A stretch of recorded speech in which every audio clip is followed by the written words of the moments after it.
신명기서 강해 28번째 시간을 갖겠습니다. 지난주에 이어 단절 시리즈 두 번째 말씀, 단절 인간적 긍휼의 제목으로 말씀을 나누도록 하겠습니다. 지금 우리가 본문으로 보고 있는 신명기 말씀은 1세대 이스라엘 백성들이 광야에서 소멸되고 제2세대 이스라엘이 형성되면서 모세가 죽기 직전 2세대 이스라엘 백성들에게 메시지를 주고 있는 그런 상황입니다. 이제 이스라엘 백성은 광야 생활을 마치고 곧 가나안 땅에 입성하게 됩니다. 그 땅은 젖과 꿀이 흐르는 땅이고 또 물과 목초지가 풍족해서 지금까지 누리지 못했던 부요와 풍요를 누릴 것이 분명합니다. 그러나 그러한 육체적 풍요 말고 이들을 어렵게 하고 또 힘들게 하는 것이 있었는데 그것은 영적인 것이었습니다. 가나안 땅에 토착하고 있었던 토속신들은 이스라엘 백성들의 영혼을 뒤흔들 만큼 강력한 것이었습니다. 가나안의 족속들이 섬기고 있는 신은 이스라엘 백성이 섬기는 야훼 하나님과는 전혀 다른 부류의 신입니다. 그 신은 실제하는 신이 아니라 만들어진 신입니다. 인간의 욕심을 이루어내려고 인위적으로 만든 정욕의 신입니다.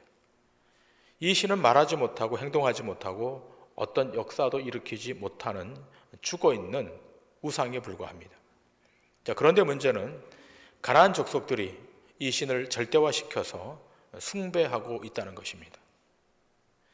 여러분, 이러한 행위는 그때만 존재하는 것이 아니라 여전히 21세기 안에 지금 우리가 살고 있는 이 시대 안에도 존재합니다. 보이는 형상을 절대화해서 그렇게 하는 경우도 있고 보이지 않지만 어떤 이데올로기나 철학이나 경향을 절대화해서 섬기는 경우도 있습니다. 문제는 그것이 영원한 진리가 아님에도 불구하고 진리처럼 여긴다는 것입니다. 지난주 강의에서 본 것처럼 가나안 땅에 얼마나 우상 숭배가 극에 달했던지 자식마저 우상의 단에 불태우는 있을 수 없는 일이 빈번하게 발생하고 있다는 것입니다. 그렇다면 무엇 때문에 이러한 일이 발생하는 것입니까? 인간의 통제되지 않는 욕심, 탐심 때문입니다. 그 탐심이 우상에게 투영되어서 내가 내 자식까지 드리는데 내가 섬기는 신이 무엇인들 내가 요구하는 것을 들어주지 않겠는가 하는 인간의 악한 본성이 이것을 만들어내는 것입니다. 그러므로 이스라엘 백성이 들어가서 살게 될 가나안 땅에서는 결단코 우상을 섬기지 못하도록 지금 모세가 아주 강력하게 권고하고 있는 것입니다. 그래서 선지자들과 꿈꾸는 자들이 표적과 기사를 나타낸다 할지라도 그들의 말을 듣지 말라라고 경고합니다. 신명기 13장 1절 이하의 말씀을 보십니다. 너희 중에 선지자나 꿈꾸는 자가 일어나서 이적과 기사를 내게 보이고 그가 내게 말한 그 이적과 기사가 이루어지고 너희가 알지 못하던 다른 신들을 우리가 따라 섬기자고 말할지라도 너는 그 선지자나 꿈꾸는 자의 말을 청종하지 말라. 여기 등장하는 선지자와 꿈꾸는 자들이란 공개적으로 드러난 자들이고 또 공적 사역을 수행하는 자들입니다. 그런데 그런 사역을 수행하는 백성의 지도자라는 자들이 애굽에서 구원해 내신 여호와 하나님을 배신하도록 헛된 꿈을 말하고 이상한 능력을 나타내고 신비한 예언을 말할 때 절대 거기에 동화되지 말고 과감히 단절하라는 것입니다. 그 단절이란 그들의 생명을 보존시키지 말고 끊어내라, 죽이라는 것입니다. 신명기 13장 5절은 이렇게 강력하게 말합니다. 그런 선지자나 꿈꾸는 자는 죽이라. 이는 그가 너희에게 너희를 애굽 땅에서 인도하여 내시며 종되었던 집에서 속량하신 너희의 하나님 여호와를 배반하게 하려 하며 너희의 하나님 여호와께서 내게 행하라 명령하신 도에서 너를 꿰어내려고 말하였음이라. 너는 이같이 하여 너희 중에서 악을 제할지니라. 자, 그러면 하나님께서 왜 이러한 극한의 처방을 내리시는가? 이러한 자들이 그 안에 그대로 기생하면 이스라엘 백성의 영혼이 파멸되기 때문입니다. 육이 영혼을 지배해서 육적인 인간으로 회귀하기 때문인 겁니다.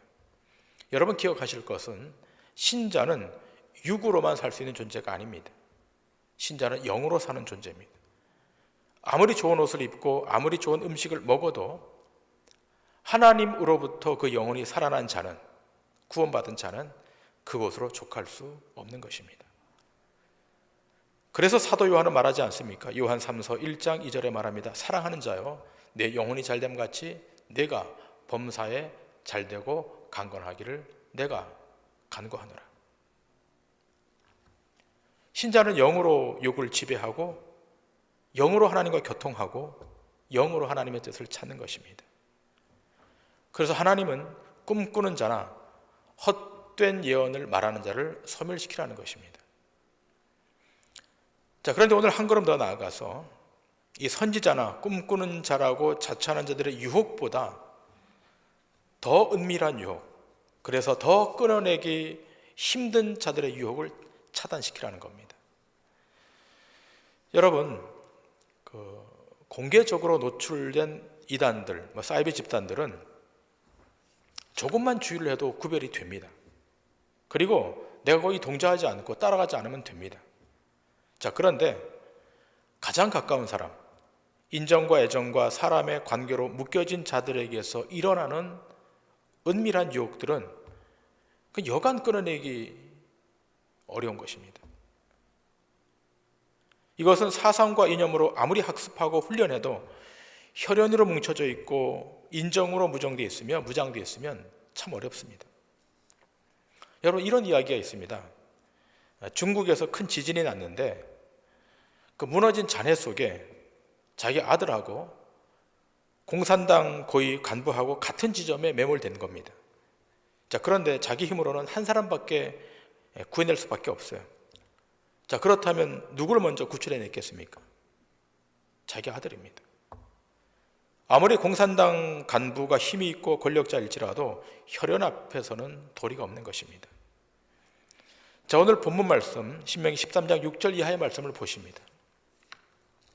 내 어머니의 아들, 곧 내 형제나 내 자녀나 내 품의 아내나 너와 생명을 함께하는 친구가 가만히 너를 꾀어 이르기를 너와 네 조상들이 알지 못하던 다른 신들 곧 네 사방을 둘러싸고 있는 민족 혹은 내게서 가깝든지 내게서 멀든지 땅 이 끝에서 저 끝까지에 있는 민족의 신들을 우리가 가서 섬기자 할지라도 너는 그를 따르지 말며 듣지 말며 긍휼히 여기지 말며 애석히 여기지 말며 덮어 숨기지 말고 너는 용서 없이 그들을 죽일 때 네가 먼저 그에게 손을 대고 후에 뭇 백성이 손을 대라.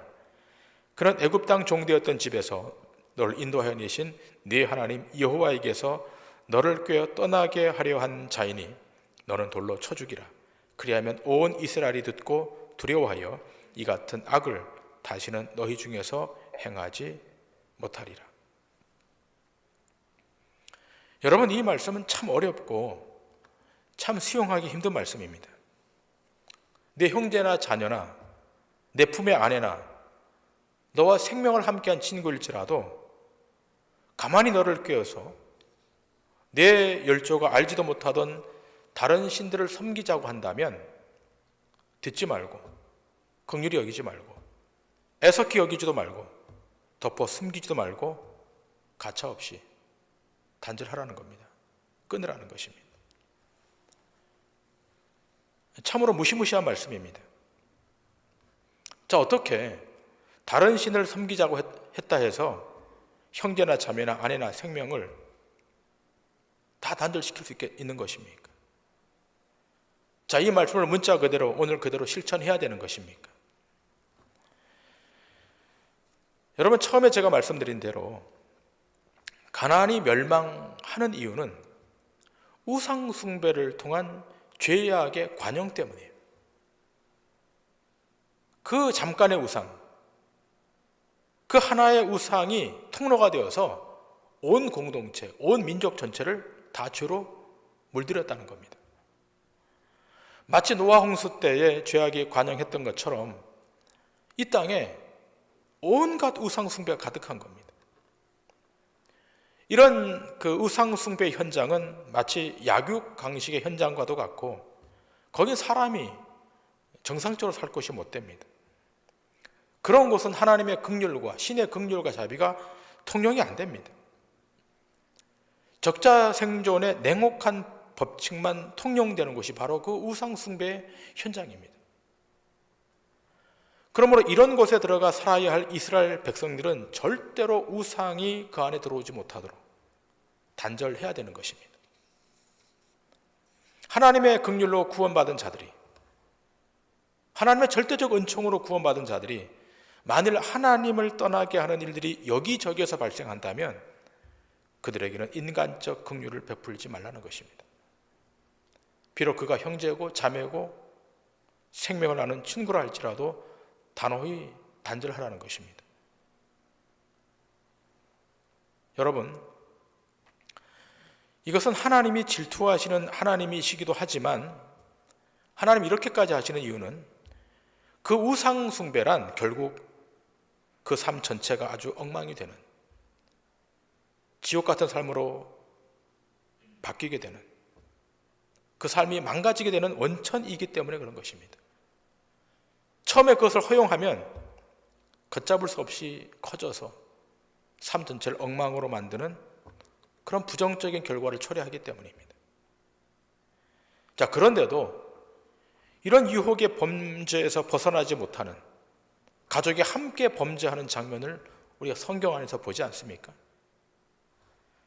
자, 그 첫 번째 예는 여리고성 전투 이후에 있었던 그 아이성 전투에서 일어났던 사건입니다. 여러분, 가나안 땅을 들어간 첫 번째 그 성의 전투가 여리고성 전투 아니겠습니까? 자, 하나님께서 여리고성을 돌라 그럽니다. 그 말씀에 순종해서 여리고성을 돌았더니 그 여리고성이 무너졌습니다. 자, 무너진 이후에 하나님께서 말씀하십니다. 너희가 들어가서 점령한 그 성에 어떤 물건도 손대지 말라. 자, 그런데 아간이라고 하는 사람이 이 여리고성을 공격하면서 외투 한 벌과 금덩어리, 은 한 덩어리를 훔쳐서 자기 장막에 숨겨둡니다. 자, 아무도 모르는 줄 알았는데 그 다음 성의 전투, 아이 성의 전투 대패하고 난 다음에 하나님께서 모세에게 알려주십니다. 자, 제비를 뽑았습니다. 아간이 걸려들었습니다. 그걸 다 고백을 합니다. 자, 그러자 하나님께서 아간과 그의 가족들을 다 불러 모읍니다. 재산도 다 가져오라 그럽니다. 골짜기로 데려갑니다. 그리고 이스라엘 백성들에게 돌을 들라 그럽니다. 돌을 들어서 그 아간과 아간의 가족들을 다 쳐서 죽입니다. 그리고 그 재산을 다 불살라 버립니다. 얼마나 참혹해요. 아간이 잘못했으면 아간 혼자 처단받아야 될 터인데 가족 전체가 함께 죽임을 당해요. 자, 그런데 여러분 생각해 보세요. 한 가정에 천막을 치고 한 가정이 거기 함께 공동으로 살고 있는데 아간이 가져온 그 탈취물을 알겠습니까? 모르겠습니까? 아는 겁니다. 가족 이기에 덮어준 거예요. 그런 까닭에 함께 멸망시키는 거예요. 자, 이 사건에서 우리에게 시사하는 바가 뭡니까? 이스라엘 백성이 가나안 땅에 들어가는 것은 전적으로 하나님의 은혜와 긍휼과 자비예요. 만일 이 아간의 정신, 내가 여리고 성에 공격해서 내가 여리고 백성들을 죽였으니까 내가 그 탈취물을 소유해도 된다라고 하는 이 아간의 정신이 남아있는 채 저 가나안 땅에 들어간다면 그 가나안 땅에 들어가서 자기 공로를 내세울 것이 분명한 거예요. 하나님은 이것을 차단시키는 겁니다. 여러분, 또 하나의 예가 있지 않습니까? 사무엘 상에 등장하는 엘리의 두 아들 홈니와 비느하스의 사건입니다. 자, 이 홈니와 비느하스는 엘리 제사장의 아들들입니다. 자, 그런데 이 두 아들이 하나님의 불경의 죄를 저지릅니다. 그뿐 아니라 성전에 시중드는 여인을 탐합니다. 자, 그럼에도 불구하고 그 아버지 엘리 제사장이 어떤 태도를 취합니까? 자, 사무엘상 2장의 말씀을 보십시다. 12절 이하의 말씀입니다. 엘리의 아들들은 행실이 나빠 여호와를 알지 못하더라.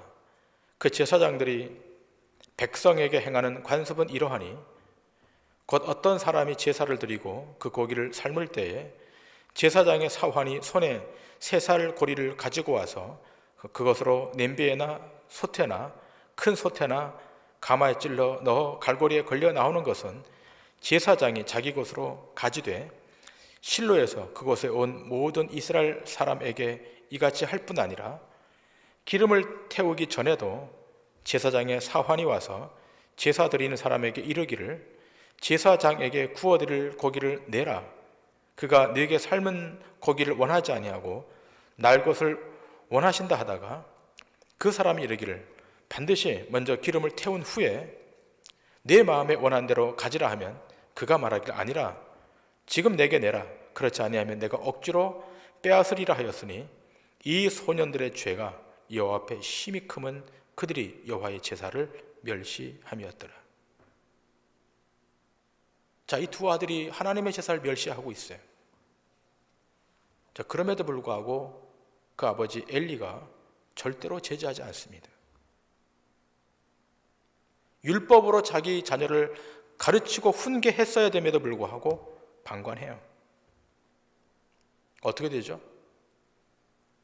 가족만 망하는 것이 아니라 나중에는 법궤도 빼앗기고 나라도 민족도 빼앗기는 수치를 당하게 됩니다. 자, 여기에 대해서 미가 선지자는 이렇게 증거합니다. 미가서 7장 1절 이하입니다. 재앙이로다 나여 나는 여름 과실을 딴 후와 포도를 거둔 후 같아서 먹을 포도송이가 없으며 내 마음에 사모하는 처음 익은 무화과가 없도다. 경건한 자가 세상에서 끊어졌고 정직한 자가 사람들 가운데 없도다. 무리가 다 피를 흘리고 매복하며 각기 그물로 형제를 잡으려 하고 두 손으로 악을 부지런히 행하는도다. 그 지도자와 재판관은 뇌물을 구하며 권세자는 자기 마음의 욕심을 말하며 그들이 서로 결합하니 그들의 가장 선한 자라도 가시 같고 가장 정직한 자라도 찔레 울타리보다 더하도다. 그들의 파수꾼들의 날 곧 그들 가운데 형벌의 날이 임하였으니 이제는 그들이 요란하리로다. 너희는 이웃을 믿지 말며 친구를 의지하지 말며 내 품에 누운 여인에게라도 내 입의 문을 지킬지어다. 아들이 아버지를 멸시하며 딸이 어머니를 대적하며 며느리가 시어머니를 대적하리니 사람의 원수가 곧 자기의 집안 사람이리로다. 여러분, 탐심으로 시작된 이 우상 숭배가 어디로 침투해 들어갑니까? 가족 안으로, 부모와 자식들 사이로, 부부 사이로 들어온 거예요. 가까운 이웃과 친구 사이 안으로 들어오는 겁니다. 그래서 미가 선지자가 경고하는 거예요. 이웃을 믿지 말고 품에 누운 아내도 믿지 말고 내 입의 문을 지키라는 겁니다. 사람의 원수가 집안 식구가 될 수 있게 어떤 우상도 그 안에 들어오지 못하도록 철저히 차단하라는 것입니다.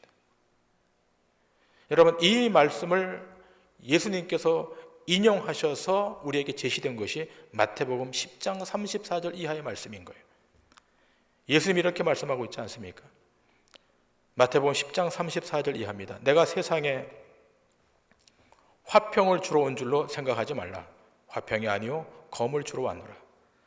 내가 온 것은 사람이 그 아버지와 딸이 어머니와 며느리가 시어머니와 불화하게 하려 함이니 사람의 원수가 자기 집안 식구리라.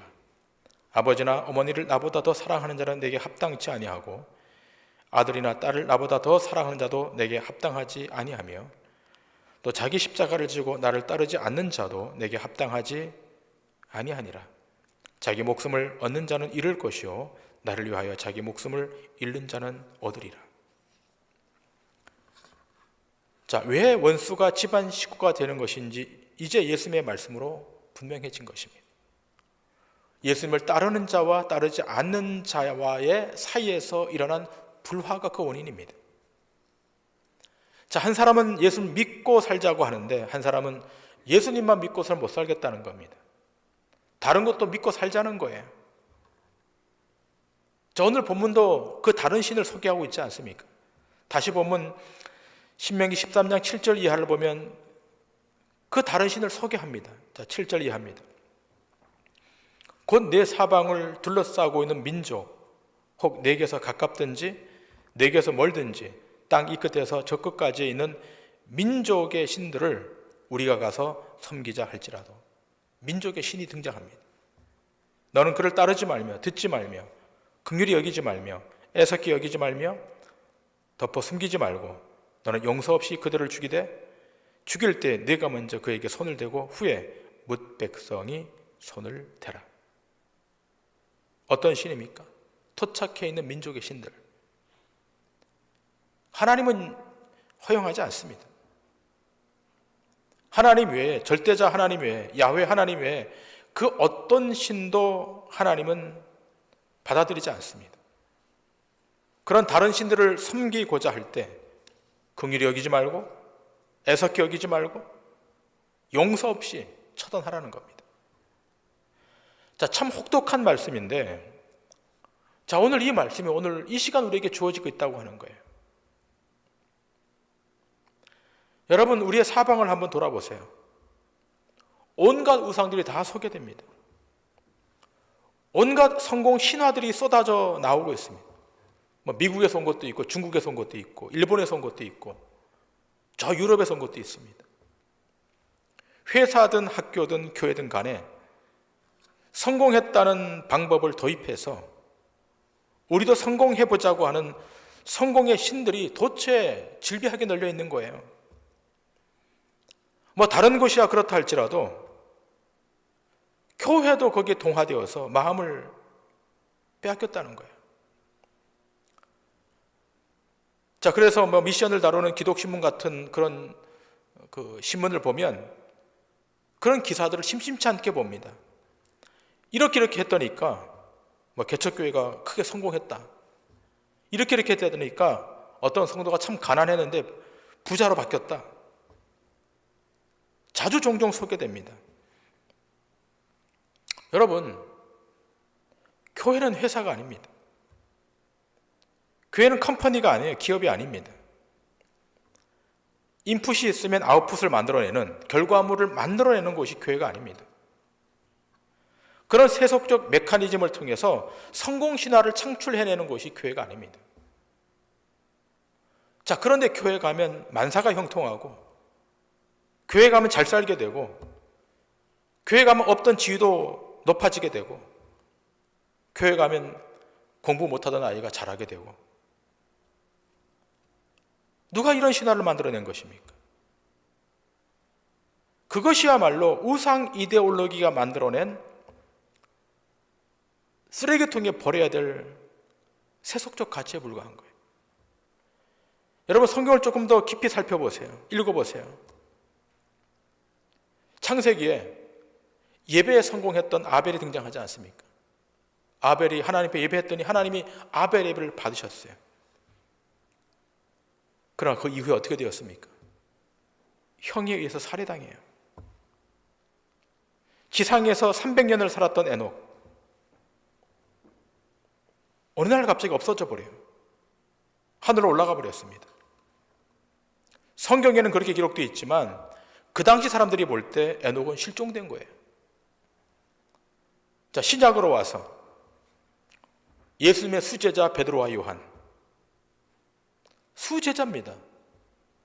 근데 그들의 말년이 어떻게 되었습니까? 베드로는 어느 무명의 선교지에 가서 십자가에 거꾸로 매달려 순교했고, 이 사도 요한은 반모섬에 끌려가서 유배당해서 죽을 때까지 단 한 번도 육지로 나오지 못하다가 인생을 마치고 맙니다. 자, 그런데 그것이 예수를 믿는 것이라고 성경은 증언하는 겁니다. 그러므로 신앙 안의 본질은 육신적 성공이 아니라 진리를 붙들고 우리 영혼이 소생하고 내 가족, 내 친지, 내 이웃이 구원자 하나님을 만나는 것이고, 저 영원한 나라를 얻는 것이 신앙의 참 본질인 거예요. 자, 그렇다면 믿지 아니하는 가족들 우리가 스스로 배척해야만 하는가? 이게 우리가 고민이 있지 않습니까?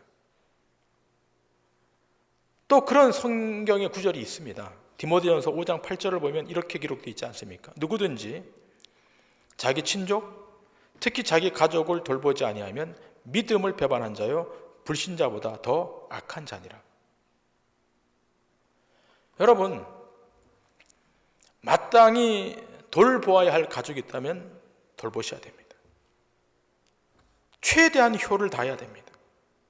자, 그런데 진리의 문제에 있어서만큼은 타협이 안 되는 거예요.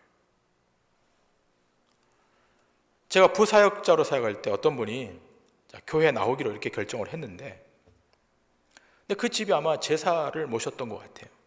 그랬더니 시아버지가 그 사실을 알고 내 유산, 수억 대 유산을 물려줄 테니까 교회 나가지 마라.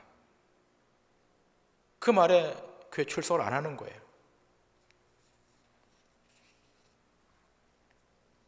여러분, 오늘 이 상황이 우리에게도 적용된다면 어떻게 하시겠습니까? 우리 가족이, 생명을 같이 한 친구가 예수님을 못 믿게 한다면 어떻게 하시겠습니까? 그냥 교회 나가는 것은 인정하겠지만 예수님을 제일로 사랑하면서 믿어라, 반대할 거예요. 더군다나 이 세상에 성공을 준다는 예수님이 아니라 함께 십자가를 지고 가자는 그 예수님, 그거 믿자 그러면 더더욱 반대할 겁니다. 자, 그렇다면 오늘 우리는 부모나 처자식이나 전토나 자기의 목숨마저 미워하면서 예수님을 따르라는 주님의 이 말씀을 어떻게 해야 될 것인가 하는 거예요. 자, 구약식으로 하자면 사실 돌을 들어서 단절해야 되는데 지금은 그럴 수도 없고 어떻게 해야 되는 것입니까? 자, 그런데 주님이 우리에게 방도를 제시하십니다. 돌을 들기 전에 먼저 자신이 십자가 아래서 죽어야 한다는 겁니다. 십자가 아래서 내 자아와 내 욕심과 내 정욕이 소멸되어 갈 때, 그럴 때 주께서 직권으로 개입하십니다. 내가 끊어내지 못했던 인정과 애정들을 주님이 끊어내기 시작합니다. 제가 경험한 바로 이전에 그렇게 믿고 의지했던 것들이 어느 순간에서부터인가 신뢰가 안 되는 방법, 이제는 마음도 멀어지게 되고 눈에서 멀어지게 되고 단절됩니다. 하나님이 개입하신 거예요. 그렇게 노력해서 얻으려고 했던 것들이 돌이켜보니까 그렇게 중요하지 않는 것으로 인지하게 돼요. 그렇게 친한 친구라고 여겼는데 어쩌다 만나보면 더 이상 할 말도 없고 서먹서먹해져서 다시 만날 마음이 없는 방식으로 하나님이 개입하세요. 그래서 오히려 그를 위해 기도하는 거예요. 인간적 긍휼이 아니라 하나님의 긍휼로 자비로 그를 좀 살려달라고, 회복해달라고, 도와달라고 하나님 앞에 기도합니다. 결국 세상에 믿었던 모든 것들을 그 안에서 끊어내시고 그들을 영생 앞으로, 저 하나님 앞으로 돌아오게 하는 그 방식으로 하나님의 직권으로 개입하고 역사하시는 거예요. 뭘로만 바뀌는 겁니까? 하나님의 긍휼로만 바뀌고 하나님의 자비로만 바뀌고 하나님의 은총으로만 변화되는 거예요. 인간적 긍휼로 그 사람을 회복시키겠다? 그랬다 그러면 이 세상의 50억 인구가 다 하나님 앞으로 왔을 거예요. 아무리 인간적 긍휼을 베푼다 할지라도, 자비를 베풀고 호의를 베푼다 할지라도 그 영혼이 사망에서 생명으로 건진받는 것은 오직 예수 그리스도의 은총밖에 없는 줄 아셔야 됩니다. 그 은혜가 임하도록 기도하셔야 되고 중보하셔야 되고 끝까지 기다리셔야 돼요. 자, 우리가 마지막으로 히브리서 10장 36절 이하의 말씀을 보십니다. 이 말씀을 보시면서 오늘 말씀을 맺겠습니다. 너희에게 인내가 필요함은 너희가 하나님의 뜻을 행한 후에 약속하신 것을 받기 위함이라. 잠깐 후면 오실 이가 오시리니 지체하지 아니하시리라. 나의 의인은 믿음으로 말미암아 살리라. 또한 뒤로 물러가면 내 마음이 그를 기뻐하지 아니하리라 하셨느니라. 우리는 뒤로 물러가 멸망할 자가 아니요 오직 영혼을 구원함에 이르는 믿음을 가진 자니라. 뒤로 물러가면 안 돼요. 뒤로 물러가 멸망할 자가 우리가 아닌 거예요. 본문에 기록된 바와 같이 오직 영혼을 구원함에 이르는 믿음을 가진 자가 신자입니다.